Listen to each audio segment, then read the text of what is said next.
Hello. I haven't spoken to you in a while. I've been a bit busy. We had a lot on at work. And someone challenged me to make a polar bear video, which my response to was, So, I thought I'd talk to you about a story which I saw in the news. It was on the BBC News website, which is my source of knowledge for everything. I'll read out a section of the article. It says, scientists in Russia have grown plants from fruit stored away in permafrost by squirrels over 30,000 years ago. Now, I thought this was quite an interesting story, but for some reason the BBC chose to focus on the germination aspect rather than the time-travelling squirrels aspect, which I thought would be far more obvious. And I think the reason they haven't is the recent scandal with Doctor Who, where, as many of you may know, for a long period Doctor Who was thought by many fans to actually be real. Transpires that actually Doctor Who is not real. It's not a factual show. There is no time machine, and the whole premise of the existing show is made up by a man called Stephen Moffat, basically to make money, which seems very unethical. There was an uproar. There was a loss of trust in the BBC. So yeah, I think that's why they focus less on the time travelling aspect of the story. So I thought I'd look into it, and yeah, I've got another article here.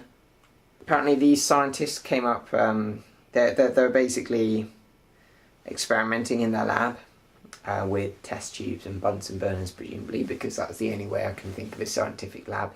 I imagine there's probably more paperwork involved. It's not as visually interesting, is it? Yeah, apparently these scientists came up with a time machine, but you know, obviously this is real science, so the time machine wouldn't be the size of the TARDIS. It's like that sort of cloaking device which they came up with recently, which would cloak something which was the size of a pinhead, which I can't see is massively useful because it's hard enough to find things which are that small anyway. So these scientists have come up with some machine which would fit something in which was the size of a squirrel. So they looked around for the most intelligent animal the size of a squirrel, and they found a squirrel, and they put it in the time machine and sent it back in time, and then brought it back to the present day again and discovered that the squirrel had run off. So that wasn't much good, you know. Didn't really prove anything. I don't know why they didn't send a robot back. That would make a lot more sense, but apparently squirrels is what they went with, according to the BBC article anyway. So they basically created a super intelligent squirrel to go back in their time machine. So on creating these super intelligent squirrels, they put them in the time machine, sent them back in time, with the explicit instructions to arrive back at the time machine before it was sent forward in time again. On returning, which these squirrels did, there was actually two of them. I didn't mention that. There was two squirrels. They sent two because they thought one might get lonely if it was sent back on its own. So these two squirrels arrived back in the present day, and the scientists said to them, they said, so what did you see?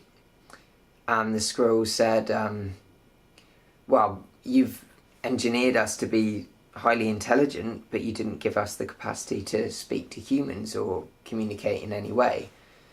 So the scientists are like, shit. But at this point, the scientists noticed that the squirrels were overwhelmingly scratching on one of the sides of their cages, so they thought, well, maybe this is a sign, maybe the squirrels are trying to communicate. So they twisted the cage around and discovered that the squirrels sort of rotated, so the squirrels were still scratching, and it turned out it was on the southeast side, the northeast side of the cage.